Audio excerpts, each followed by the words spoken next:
Hey, it's Gauss's Law Q&A with Mr. Szarzak. You ask the questions, I'm going to try to answer them. Every question from our entire class. Let's get going. All right. Is the angle of the DA that's perpendicular supposed to be perpendicular to the surface or perpendicular to the direction of the field? It is perpendicular to the direction of the field. That's why we choose the Gaussian surfaces that we do. What determines the size and location of the small area dA? Well, dA would be an infinitesimally small location. So where does an infinitesimally small location exist? Somewhere along the Gaussian surface, I guess. What are the parameters for the integral of an open surface? Because the video just had one labeled A. So there are parameters, the start and stopping points of the small area. And if that's it, is it just the shortest side of the small area or the diagonal between the two corners? The area was portrayed as a box in the video. We don't typically deal with open surfaces for Gauss's law. We do closed surfaces, which is why when the integral is written, it's written with this closed integral sign, like that. It's like a little integral sign with a circle on it. Unless, of course, you're lazy and you don't put the little circle. Honestly, AP probably won't care. Did we ever learn the electric field due to a singular point charge? Yes. E equals K Q over R squared. This is also derived from Gauss's law, but that's the formula from honors physics and then revisited again in AP physics. What is epsilon naught? That is the vacuum permittivity or the permittivity of free space. It's a physical constant that has been measured many times. This value is a measurement, or it's a number that we throw into the electric field formula. So just because it's on the screen here, there's an electric field formula around a point charge. You might remember that K is actually equal to 1 over 4 pi epsilon naught. Okay, the 4 pi part just goes with 4 pi r squared, which is the surface area of a sphere.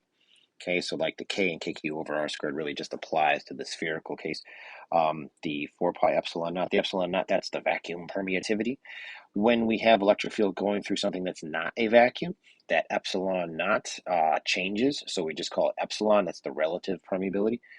So when we get into capacitors and dielectrics and all that stuff, it'll come back. But for right now, it's the constant that's on the AP equation sheet. By the way, it is in fact on the AP equation sheet. In fact, if we pull up the AP equation sheet here, let's find it. It's on the first page.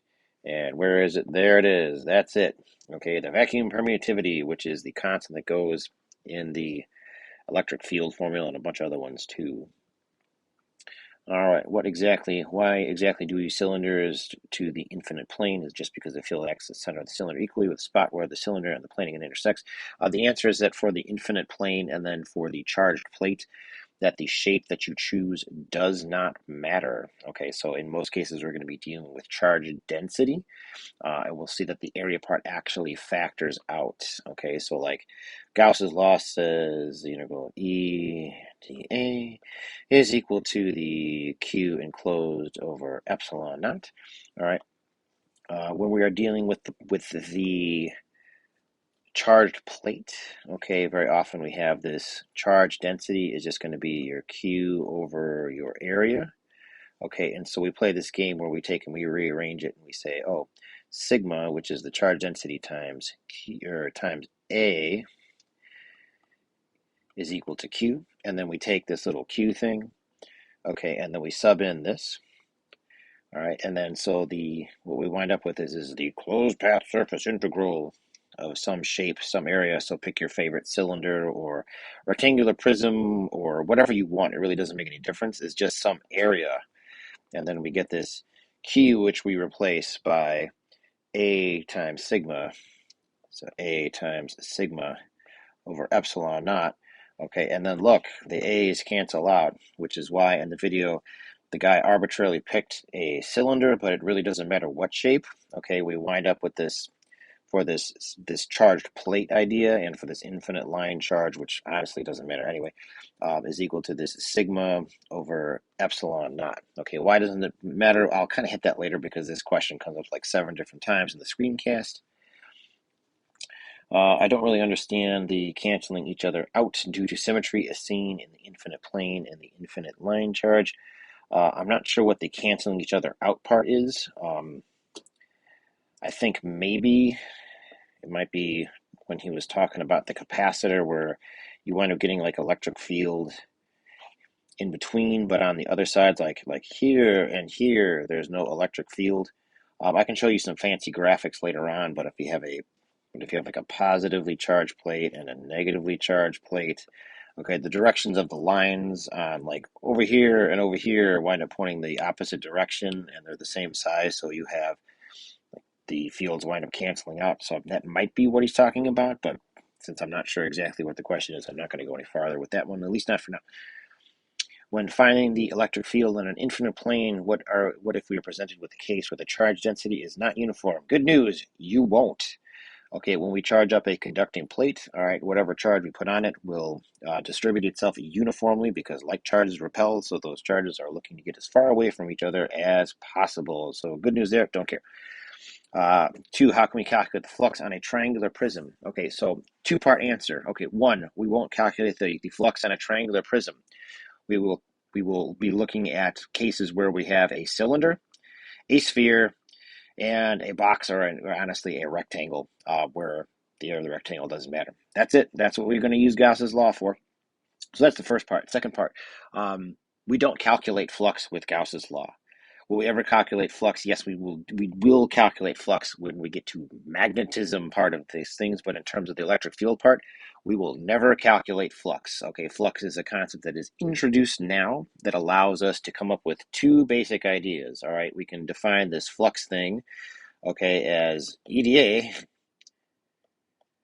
okay, and it also just so happens to work out that flux is also equal to this charge enclosed over epsilon naught. So really, it's just a step that we use that's convenient that allows us to derive Gauss's law, which is this. All right, we actually don't care about the flux part at all. So there you go. What exactly is Gauss's law? I understand it's this, and sort of understand that it's that, but what exactly does Gauss's law state? Okay, so I'm actually going to answer this question a little bit differently, which is why do we use Gauss's law? Which is we use it to figure out electric field. That's it. We use it to figure out electric field. That's really what we're after. It's a formula, it's a mechanism, it's extremely useful to figure out electric field. My second question is why do Gaussian surfaces exist? A Gaussian surface is literally just a surface of some regular geometric solid, aka a cylinder, a sphere, or a rectangle that's convenient to use with Gauss's law. So in terms of why does it exist? Because the surfaces of those shapes exist. And that's it. And when they happen to get applied to Gauss's law, we call them a Gaussian surface. That's it. All right. In class, we talked about how the number of lines will go through the surface no matter what shape. So why does it matter if the shape has a level of symmetry? Okay, I know as soon as I hit the submit, I realized the answer. No, this is not a dumb question. Forget about that stuff. All right, so the reason that the shape matters is what we're looking for is a Gaussian surface where the electric field lines that pass through, that's what they mean when they say permeate the shape, all pass through perpendicular to the surface. Could Gauss's law potentially be applied when those lines don't pass perpendicular to the surface? Yes, it could, but then we'd be finding the component of any of those fields that pass perpendicular through the surface, which sounds terrible. And the whole purpose of Gauss's law, believe it or not, is to make things easier and less mathematically complicated, so that we can look at more mathematically complex scenarios. Okay, not the other way around. So I hope that answers your question. How is a Gaussian surface determined? Is it just inside and outside of a hollow sphere? No. So a Gaussian surface goes like this. Okay, you need to know what the shapes of the electric fields look like around the different charge configurations, which is why we have that cool app where you can play around with the different configurations for charge. But the basics go like this. Around a point charge or a charged sphere, the Gaussian surface is going to be a sphere because the electric field will pass through some sphere that's put around it, perpendicular to the surface of that sphere that you draw. If it's a wire, it's going to be a cylinder. If it's a cylinder, it's going to be a cylinder. And if it's a charged plate, it's going to be a rectangle. Is epsilon naught a constant? Yes. Do we get it for each problem? Yes, it's on the AP equation sheet. So they're not going to write it down for you. They're going to say, go to the AP equation sheet and get it yourself. Or they're not going to say that. They're going to assume that you know it's on the AP equation sheet. So there you go. How is phi r crossed off for an infinite plane? Phi r. I don't know, like phi r. Yeah, I don't know what that is. I'm sorry. Ask that question again or re-clarify. How is the area vector's direction calculated? Oh, that's a good one. As you go, it's essentially it's the direction that the electric field points. So, or if you prefer, as the size of the shape gets bigger, that's the positive direction. So, like for a sphere, okay, like, oh, look, here's a two-dimensional representation of a sphere. I know it's a circle, pretend it's a sphere. Okay, well then, like, which way would positive be? The direction that would make the sphere bigger. So it'd be like outward is the positive direction, inward is the negative direction, which it's the direction of the electric field. Okay, can you skip? Well, I guess if you had a negative charge, it would be opposite of that. So never mind. It's the direction that makes the shape bigger. Can you skip to Gauss's law on tests, or will the whole derivation be required? You are not required to derive Gauss's law. However, you will be required to write it. You will write Gauss's law on any problem that you think you might use Gauss's law. Okay, like the whole equation subsolve thing. Okay, I can think of nothing where this is more important. All right, believe it or not, I have seen short answer questions that are 15-point questions where as much as 4 points were awarded for correctly writing Gauss's law. That's right, 4 points out of 15 on an AP FRQ question for correctly writing that statement. So you don't have to derive it, but you are going to write that formula on any and every problem you think that Gauss's law might be used. Is the area of a circle pointing in every direction? No, it's not pointing in any direction. It's an area. Is infinity an even number in the case of the infinite plane? I just wrote this when I was copying over these questions because I thought it was funny. So I don't know. I've never been to infinity. Infinity is not an even number or an odd number. It's infinity. So let's see. So is it that the electric field is constant or the force is constant? No, neither the electric field or the force is constant unless we happen to have a charged plate, in which case we get a constant electric field, but everything else. So a single charge, a bunch of charges on a sphere, charges on a wire, and any other weird cases that we've asked about, the electric field won't be constant. Why do edges result in those distortions on the fields? Questions similar to this come up a couple of times, and I didn't think of this until like the 7th time I saw this question, but there's a pretty good video on our YouTube channel. It's called Electric Field Lines Tutorials or something. I don't know. When it comes up, it's on italics on one of these questions. You can look at that and we'll kind of get a conceptual picture of how we derive the fields. But basically, all right, if you have a couple of positive charges, okay, their fields repel each other. So in the space in between, the fields kind of look like this, okay? And like, as we get down really close to inside, all right, like the field lines don't actually not start anywhere, okay? We're just kind of like, it wind up like squeezing these like smaller and smaller and smaller and smaller and smaller, okay? That's a terrible drawing, forgive me, but basically in this space it's in here, right in between, okay, the field either points like straight up if you're above the positive charges and straight down if you're below. All right, well, like imagine if we had, say, another set of charges. This diagram is going to get terrible, so this is why I should use the sim that would look like that. Okay, and I should have duplicated this one first, whatever. So in the space in between this thing, right, like the charges in between, just right along that space, like right in between, it's going to be straight up and straight down. We'll just imagine stacking more and more and more of these closer together, and then that field interaction really just winds up with everywhere in between, straight up and straight down, up whether you're above or below. So, like I said, look, use the sim. It's a lot nicer than my terrible drawing here, but that's the basic idea. And like I said, you can watch the video too, and you see how we get this uniform electric field between two oppositely charged plates. All right, when using Gauss's law, how do you know what area to use?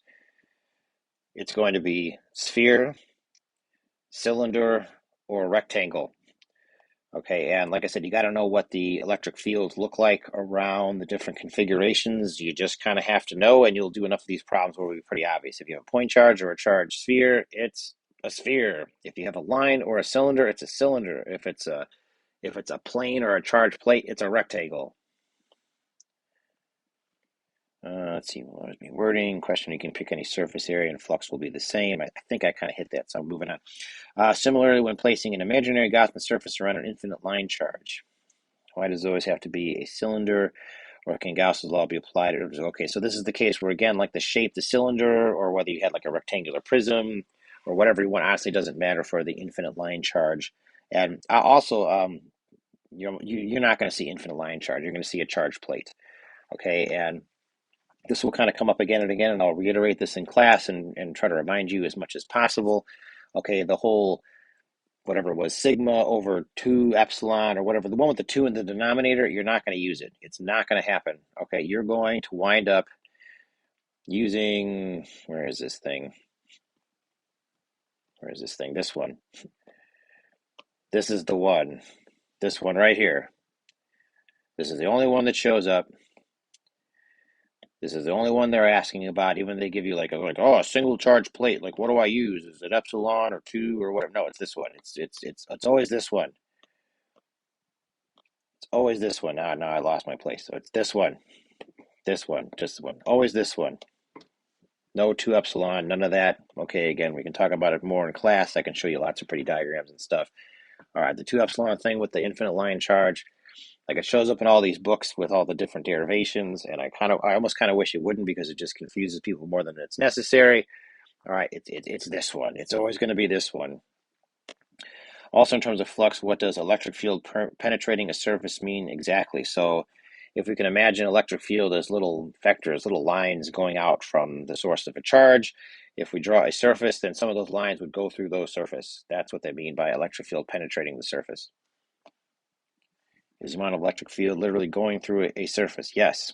This is what I thought originally, but then the note card example in the video confused me a bit. Advice: ignore the note card example. How do you choose a Gaussian surface? When to use a sphere versus a cylinder? Okay, sphere around point charge or charged cylinder, or excuse me, sphere around a point charge or a charged sphere.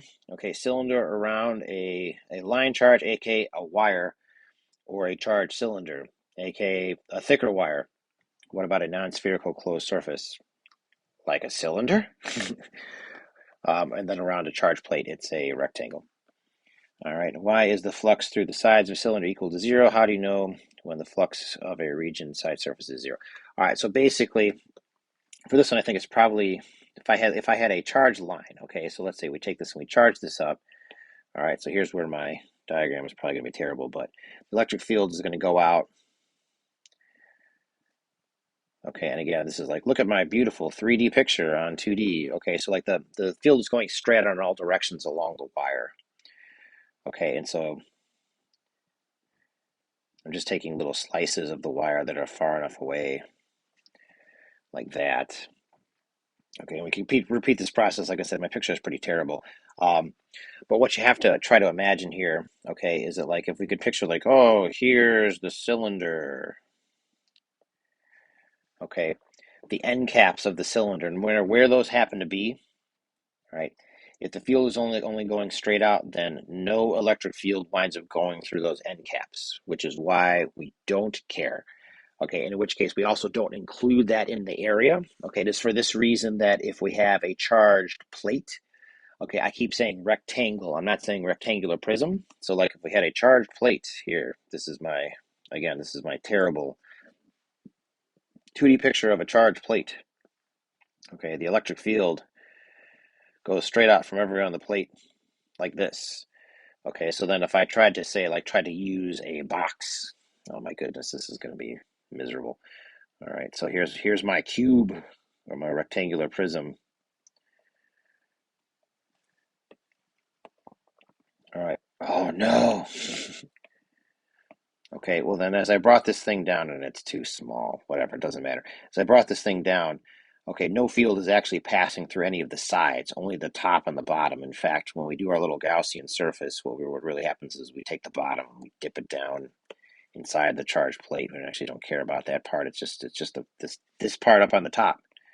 Okay, the rest of it doesn't matter. That's really the only place where the electric field passes through. So like none of this junk on the side. Nope, nope.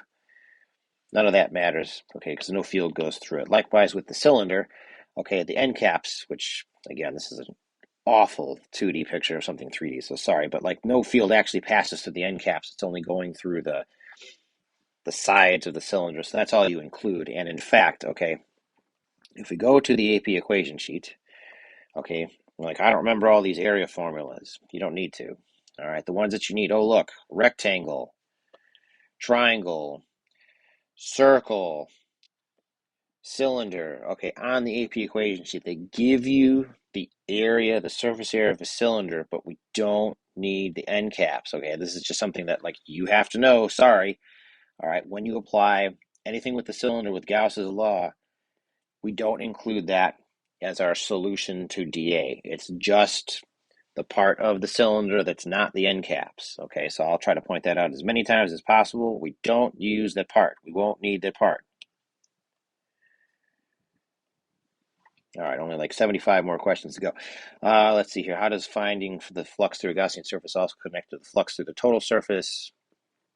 How does finding the flux through a cylinder connect to the flux of an infinite plane? And I wrote this one. Honestly, it's Gauss's law. The thing that connects together all the different shapes is Gauss's law. Okay, and why do we use Gauss's law? Again, it's to find the electric field at some point. Okay, well, like the only one that has uniform electric field is the plate. All right, or like the infinite line charge. All right, no. If we're talking about a cylinder or a line or a point charge, okay, well then the electric field changes with distance. So when we solve Gauss's law, we'll get some function that has distance r in it. Okay, and then we have to evaluate and say, once I have the function, well then I can plug some numbers into the function. Say when r equals 2 meters, what's the electric field? Well, I've used Gauss's law to derive the formula that allows me to answer that question. Okay. I don't understand how the path integral of EDA is calculated. It's not. Okay, we use the regular geometry so that the path integral of EDA winds up being the surface area formula for a sphere, a cylinder, or a rectangle. I don't understand why electric field does not change over the area of the surface. It does. If it's a point charge, a charged sphere, a line, or a cylinder, it changes. The only one that doesn't change for is for the plane. Okay, and I already made one disastrous drawing for that. So refer back to earlier in the video. I don't understand why what a Gaussian surface is, how they are used or defined. A Gaussian surface is defined as a regular solid that's used with Gauss's law. Okay, and that's it. It's a shape, it's a sphere, it's a cylinder, or it's a rectangle that we put around a point charge, a charged sphere, a line, a cylinder, or a charged plate. Hopefully you're starting to hear a theme on all this. I don't understand how the charge inside of a circle is zero. Okay, I believe that means you're talking about if we take a shell, which is a spherical thing that's made out of metal, and we put some charge on it. Okay, if that's the case, so like here is my perfectly spherical drawing. Okay, if I put some charge on it, that like charges repel, so whether they're positive or negative doesn't make any difference. They're going to try to get as far away from one another as possible, which means that they are going to distribute themselves uniformly along the outer surface of the shell. In which case, if we looked inside the cylinder, inside the shell, how many charges are actually inside the thing? The answer is zero. And so if we were to draw a little Gaussian surface inside the shell, that Gaussian surface would encapsulate zero charges. And if it encapsulates zero charges, well, then zero electric field will then pass through that Gaussian surface. So that's the answer. I don't understand how multiple fluxes are used and then ignored in the problem of a charged line.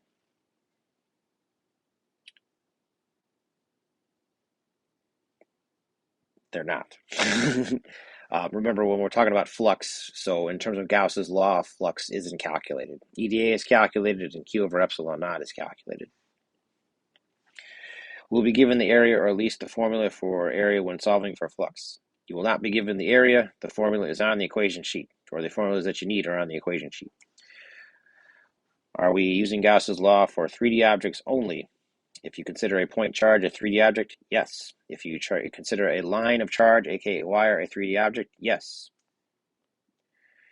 Will we ever deal with non-symmetrical surfaces No. For the infinite plane problem, why is it E2EA and not EAEA? The answer to what I believe is your question is because when we're defining our positive and negative directions, so the positive direction, I mentioned this earlier, is the direction that the surface gets larger. So if you have a positive charge, it's the direction of the field. If you have a negative charge, it's the opposite. The opposite direction of the field, because that's the direction that the surface would get larger. For the circle equation, how come E is equal to 0 when it has this equation? Is dependent on Q and R. Okay, so I just kind of hit that a little bit ago.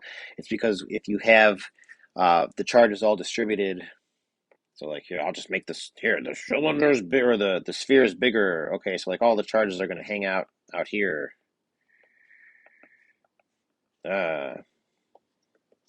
Again, because like charges repel, so they're going to go to the outer surface. So then, and that's a perfect cylinder, that's a perfect sphere, as you can clearly see.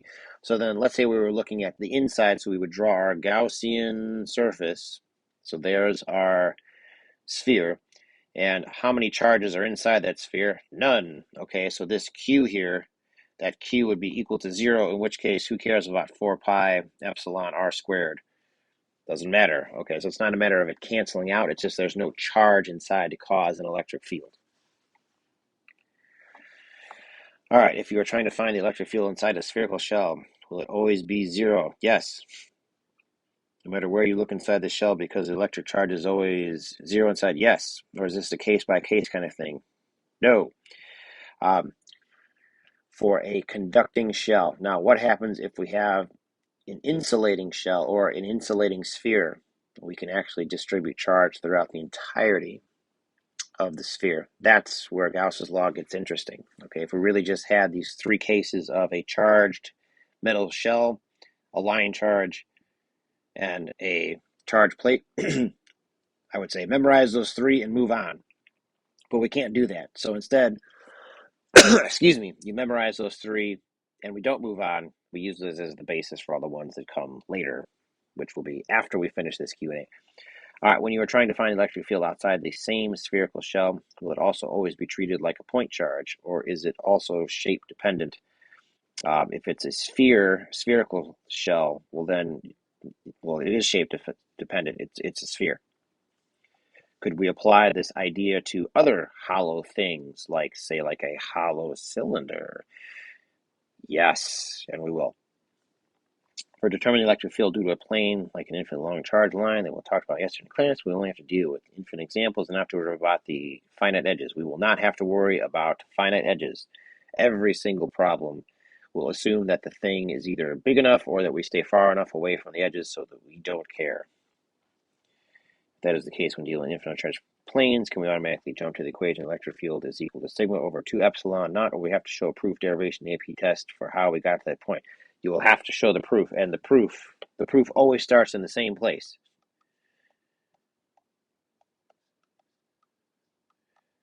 That's right, it's Gauss's law. Okay, but luckily for the charge plate, it's really easy. For the shell question, is only the surface of the shell charged, inside and outside, or don't have to have any charge at all? Yes, only the outer shell is charged. Like charges repel, that's where they're going to sit. What is it exactly is epsilon naught? It's the constant on the equation sheet. Where do we get it? From the equation sheet.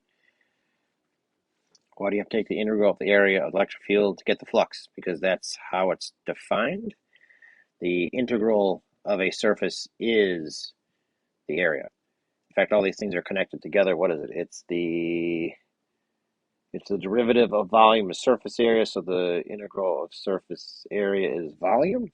I think that's right. I don't know. Look at the here. Let's see. So for a sphere, volume is equal to 4/3 pi r cubed, and then the surface area is 4 pi r squared. So if you integrated the surface area, you got the volume, and if you took the derivative of the volume, you have the surface area.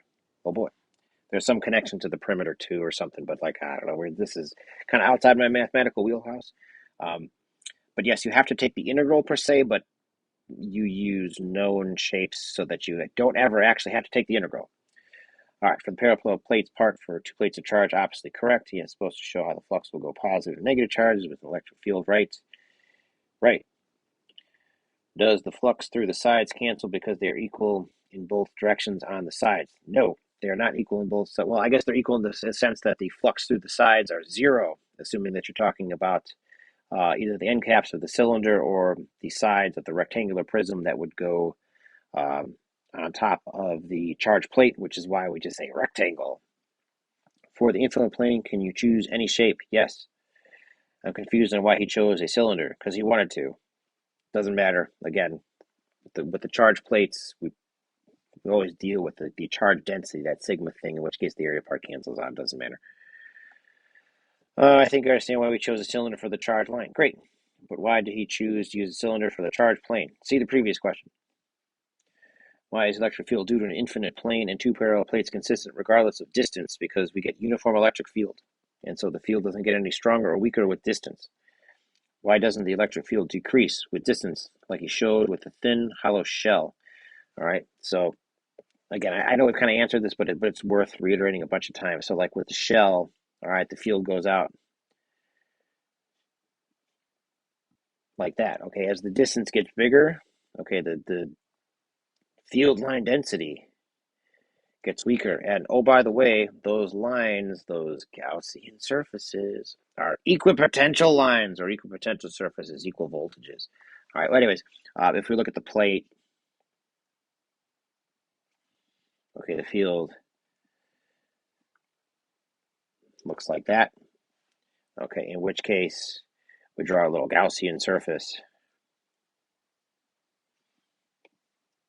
Just rectangle, okay, and no matter how close or far away, the field lines are spaced apart the same amount, so the electric field is the same, regardless of how close or far away we are, which is why we like charge plates. All right, I feel like I'm a little bit confused on where the integral over a closed surface comes from and why a regular integral can't serve the same purpose. A regular integral could, but with things like the charge, the point charge, or the part charge sphere, or the cylinder, all that stuff, the closed surface one allows us to take advantage of the symmetry, which is a fancy way of saying we get all the lines to pass through the surface, all going perpendicular to the surface. So it's more convenient, and it's really where we apply Gauss's law for. So it's the closed surface integral. The video mentions the idea of a closed surface. Is this a limitation of Gauss's law? Yes, at least for our purposes it is. All right, Gaussian surfaces from the video. Do you see how a lot of these questions are showing up over and over again? That's a good thing. All right, from the video and reviewing the lecture site, it seemed like it being perpendicular to the object plane at hand is key. Yes. My question here is, how do you know what shapes to use for Gauss's law? I think we've hit this. Sphere around point charge or charge sphere. Cylinder around line or wire or cylinder. Box, or I guess technically whatever you want, for charge plate. Thin hollow spheres. Still unclear how the charge inside is zero, because like charges repel, so they don't push closer to one another. That would literally go against their very nature, which is to repel each other. Is that common knowledge? Well, I'm guessing you're asking it, so I'd say probably not. It's probably something for people taking AP physics, or at least honors physics with electricity. Or does it need to be backed up by Gauss's law that Q enclosed is equal to zero? It would need to be backed up by Gauss's law that Q enclosed is equal to zero. Write the formula. EDA is equal to Q over epsilon naught. E field due to an infinite plane understood this more than the others. Oh, great. What confused me here was how he canceled flux, right, and cited symmetry in his reasoning. I don't know what flux right is, and citing symmetry. I'm assuming that for the infinite plane, the field went up above it and down below it. I think that's the symmetry part. That's all I can tell you. Infinite line charges, again, confused where he cancels out flux. Great news. We don't use flux with Gauss's law, other than in the derivation. So, good news. Doesn't matter anyway. It seems like a cool concept, connects a lot from this week. I'd say so. Yes, it does. It is a cool concept. Thank you for observing. All right, I don't entirely understand the integral of a closed surface sign. Does this have something to do with phi, or is it just notation and looks very similar to it? The closed surface integral is like, oh, if I had, like here's a curve on a graph, okay? Well, this is not closed, and then I could integrate from like, say, like here to here if I wanted to do these bounds, or from like 0 to infinity if I wanted to. Whereas with the closed surface, I'm talking about a cylinder or a sphere or a rectangular prism, which in our application will be a rectangle. In the video, it says area is always 4 pi r squared. That would be for a sphere. And I'm not understanding why there's a constant of 4 in front of it. The 4 is just part of the surface area formula for a sphere. For the infinite plane problem, why is the electric field not changing with distance? Because you get a uniform electric field around a charged plate. For the parallel plates, I understand the top and the bottom. That difference, but I don't get how sigma over 2 epsilon is found next to each arrow. Ignore the sigma over 2 epsilon. It's not important. It doesn't matter. Going back to the previous for the infinite plane problem, why is electric field not changing with distance? Again, if you have the charges distributed uniformly on the plate, their fields are going to interact, and so all those like sideways components of the electric field are going to cancel out. You're just going to be left with straight up. In the equation, Q enclosed epsilon not always part of the equation, or we have to solve for it. Yes, it's always part of the equation of Gauss's law, and you don't have to solve for epsilon naught because it's a constant. It's certainly possible that you could be told the electric field strength at some location, okay, and then have to, here, let me write out Gauss's law. So dA is equal to Q over epsilon naught. They could possibly tell you, like, the electric field has a field strength of blah newtons per coulomb at a distance of 2 meters from the surface of the charged sphere, in which case you'd have to sub in your formula for dA, which would be, 4 pi r squared, for your surface integral, okay, which is really just a fancy way of saying the area formula for the sphere, and then sub in for your r, and then you could use that to solve for q. That'd be one way you'd have to quote unquote solve for q enclosed. But as far as epsilon naught, no, it's just a constant. For a thin shell cylinder, does Ri matter? Okay, I wasn't exactly sure if Ri, if you were just referring to like the radius inside the shell, but everywhere inside the shell would be 0. So no, the exact value of the radius doesn't make any difference as long as it's somewhere between 0 and wherever it is you run into that shell. Why did he use a cylinder for examples? I think he really just liked cylinders. Maybe he was drinking a pop. Okay, do you always have to use a cylinder? Well, if it's around a line charge or like a wire, yes. If it's around a cylinder, yes. If it's around a point charge or a sphere, no, absolutely not. If it's around a charged plate, it doesn't matter. Why is the flux through the sides of the cylinder 0? Because no electric field goes through the sides. So no electric field, no flux. Will we always have to choose what shape to use when using Gauss's law? Yes. Apart from the integration symbol, is there a difference between when working with an open versus closed surface? I'm going to say no, not for our purposes. What is the significance of the dA vector? Moving along one direction, the size of the area gets bigger. The other way, it gets smaller. Does it just describe the direction in which the area could potentially expand? Yes. Yes, it does. Brilliant insight. Will Gauss's law only work if there's a uniform electric field? No. Or can we use it for something like a finite line charge? We can use it for a finite line charge. It would be a pain because you get fringe effects, or an infinite line charge, which is where we're actually going to use it, so we don't have to worry about the fringe effects, but the electric field is not uniform around the line charge. It gets weaker with distance. What is epsilon naught? It's a constant on the equation sheet.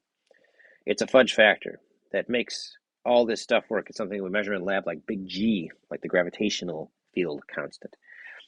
Do any symmetrical shapes work for Gauss? Yes. And we just tried to pick the easiest one to work with. Absolutely. That's the point. Hope your shovel doesn't give out. Thank you.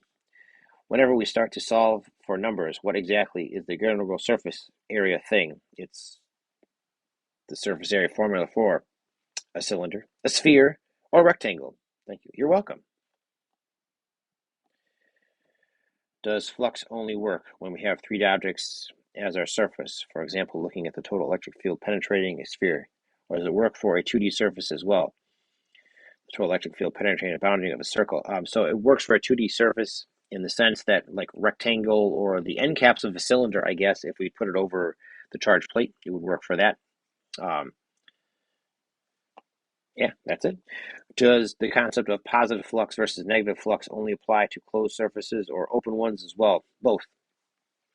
The video states that if a point charge Q is inside a spherical shell of radius r, then electric flux will be Q over epsilon naught. Does this work if the point charge is centered within the sphere? We are not putting any charges inside the sphere. if we did put charges inside the sphere, we would draw Gaussian surfaces around the point charge in the shape of a sphere and not run into the shell that's enclosing. But honestly, we don't do that. We'll deal with nested shells and stuff when we get to capacitors, but by that point, we've used Gauss's law to get us to voltage, which we then will use to work with capacitors, so it kind of doesn't really apply. Number 4, does the flux Q over epsilon work unit charges are outside the hollow shell? Yes. The derivation assumed that there was no such charges, but then in the application uses formula even when there were charges outside. Yes, we use it for outside as well. And for outside the hollow shell, we wind up looking like the electric field around a point charge. How do I show work on the AP test so it's clear what Gaussian surface I'm creating? Simple. E dA is equal to the Q enclosed over epsilon naught. Okay, and then your next step would be show the formula for the Gaussian surface that you're using. Cylinder, without the end caps, sphere, or rectangle, which you just leave as A. Now he also used the Q over epsilon naught formula when there is a cylinder rather than a sphere, and there is a flat plane of charges. My overarching question is just when can we apply a Q over epsilon formula, and when won't it work? The Q over epsilon naught formula is not a formula because it doesn't equal anything. But if you're talking about it being like this half of Gauss's law, it always works, which is why it's called Gauss's law. How can the electric field from a plate plane not depend on the distance from the plate plane? Because the electric field is uniform. And again, there's where this came up. Look at this. We've answered this question like 17 times, which is great. It's just don't feel bad if you have questions. Somebody else does too. But the name of the tutorial is the Equipotential Lines tutorial on our YouTube channel. Watch it. It's really good. In Multi, we discussed path integrals. In our latest unit, we worked out the net flow of vector fields is the integral over a closed surface expressed in the same idea for flux. The symbol for the integral is the same. I'm going to go with yes. I believe it is. I'm always going to use a cylinder for the Gaussian surface for an infinite line and planes. For infinite lines, yes. For planes, it doesn't matter. Let's see if I understand. It works with symmetry, and we need to use Gauss's symmetry or Gauss's law. Okay, good. Can you clarify why we can cancel out certain flux measurements? Like for an infinite line charge, it cancels out flux left and flux right in the video. No, because no electric field goes through the side, so there's no flux. Let's see, flux cylinder is just straight out to the right, blah, blah, blah. How do we determine this? We don't. Like, you're not going to calculate flux. You don't, not with Gauss's law. It's just useful for the derivation. We want to calculate electric field. Okay, I know I keep saying it because this question keeps coming up. We use Gauss's law to calculate electric field. That's really what it's for. Will you ever need to calculate the value of an integral for Gauss's law? No. If we do, how would you find the bounds of that integral? You don't. Are there any other cases where Gauss's law would be useful besides the one shown in the video? Not in this class. Will we ever deal with the amount of electric field that flows along the surface? So the whole purpose of the Gaussian surface is it's a surface. We choose a surface where the electric field is perpendicular to the surface. And so there's no electric field that flows along the surface. If you're talking about charges moving along the surface of a conductor, well, we have a name for that. It's called current. Okay, and there's a whole, like, literally units of study for this that come later. All right, one question is what is epsilon naught? It's a constant. Okay, I use a search meaning I don't completely understand what it's supposed to represent. It's the fudge factor that goes in the formula that makes it work. Okay, I mean, really, that's what all the physical constants are. They're things that we measure that allow the equality that we've derived to work. Okay, and I know it sounds crazy, but they're real. I think the thing that I still have the least understanding of is calculating charges outside or a hollow shell or hoop. Calculating charges outside, I'm not sure what that means. I don't completely understand integrating EDA and why it works. Go back to the video and watch the derivation for Gauss's law. Okay, the short version, all right, is that if you say just look at a point charge, that's the easiest. Okay, the electric field looks like that. All right.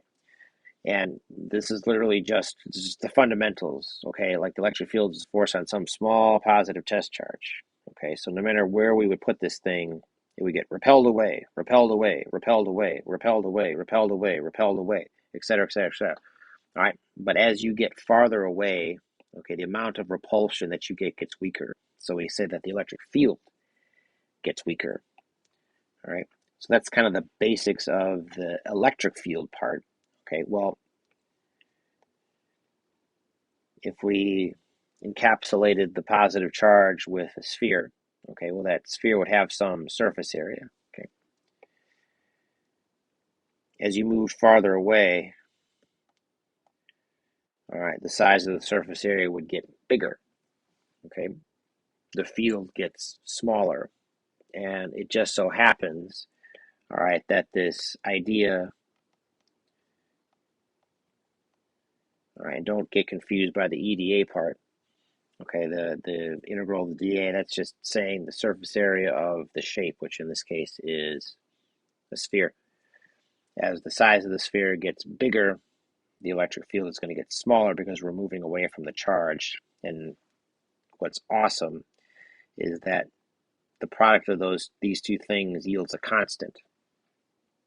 So we give it a name. We call it flux.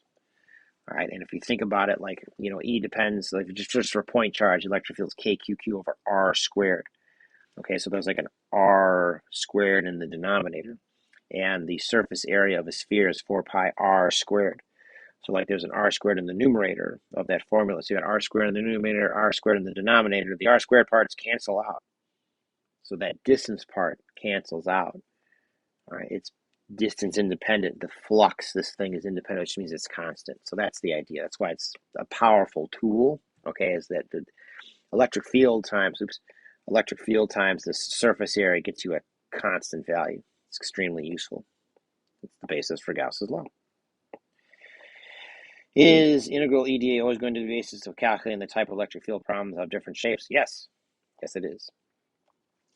One question is, what is epsilon naught? It's constant, which is used in a bunch of the videos. I searched up and found the permittivity of free space, which I don't understand completely. Okay, it's the constant that belongs to the electric field. That's it. Another question is for the example with two infinite parallel plates and for, and then it stopped. Like it literally, the question cut off right here. There was nothing that came after it. So I don't know how to answer it. So ask it again later. How can you figure out the flux for surfaces that are not Gaussian figures such as pyramids or cubes? Good news, we don't. How do you know which Gaussian figure will be useful for certain problems? You have to know the shape of the field. Why does the electric field have to not have a dependence on distance for charged plates? Because the electric field is uniform. What are real-life examples of Gauss's law? Anything with voltage. Okay, electric field. Voltage is determined in terms of the electric field, so that's kind of where all this is going, is to get us to voltage. How would the net electric field below and above the charge plates when their area is closer to one of the charge plates than the other? I get that the net electric field is stronger in the middle, but shouldn't the depreciation effect of electric fields at distance come into play and make the net field above and below too? I'm not sure I understand that question, other than the electric field from the plates is uniform, so if you have a positive plate and a negative plate, the stuff in between, they reinforce one another because they're pointing the same direction on either sides of the two plates. So again, like here's my two plates, so like out here and out here. Okay, if one of them's positive and one of them is negative, okay, well then the direction of the electric field from one plate and the other are opposite, so they cancel each other out. So you get no field out here. Don't care. I don't even know what you're asking, but that's all I got. I get that dA is used to integrate, but the way that he diagrammed dA makes no sense to me. Why is it a vector pointing up? I believe all it means, I think what you're asking about is that the directional thing just says is the positive direction for flux is just in the direction that the size or the shape, so the sphere or the cylinder gets bigger, or I guess the rectangle too. That's the end. That was so many questions. Okay, I hope I made it better and not worse. All right, so if you have further questions, then ask them, and we'll have to make another video, but this one's already too long. So this is Mr. Szarzak saying thank you for watching to the end.